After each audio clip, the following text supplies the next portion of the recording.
ఈ మావిగన్ పేరు బాలేదు మా అని పెడతారా లేదంటే మీరు ఈ పేర్లు పెట్టుకుని ఆ పేర్లు పెట్టుకుని అంటారు కదా, పేర్లు అలానే పెడతారు ఇలా తెలియపోతే. చంద్రబాబు నాయుడు సిబిఎన్ అని ఎందుకు పిలుస్తున్నారు? చంద్రబాబు నాయుడు అనే అనాలిగా, సిబిఎన్ అని అనకూడదుగా, నందమూరి తారక రామారావు గారు అనాలిగా, ఎన్టీఆర్ అని అనకూడదుగా. చూడయ్యా మేధావి, నీకు అన్నం మా వేగను ఈ ఇంటో ఈ గోలేంటో దరిద్రం ఏంటో ఆ పేరేంటో అసలు నాకేం నిజంగా అర్థం కావట్లేదండి. అసలు 3 రాజధానులు ఎక్కడికి వెళ్ళాయి, అసలు మీ స్టాండ్ ఏమైంది, మధ్యలో ఈ మావిగన్ అనే దిక్కుమాల ఆలోచన ఎందుకు వచ్చింది? సరే వచ్చింది పోనీ, మీరేమైనా అమరావతికి వ్యతిరేకమారా అని అంటే లేదండి మేము అమరావతికి ఏమి వ్యతిరేకం కాదండి అని అంటారు.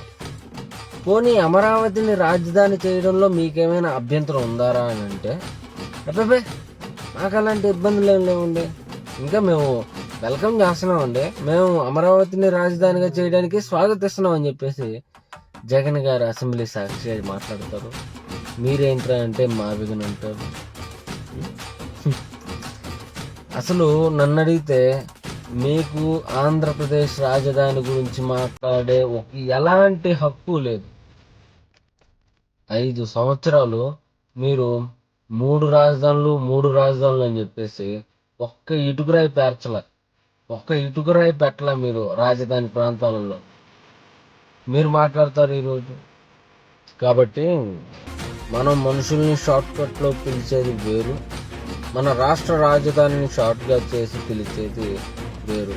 నవ్వులాటగా ఉంటుంది, చాలా చిల్లరగా ఉంటుంది. అర్థం చేసుకొని మాట్లాడు మేధావి.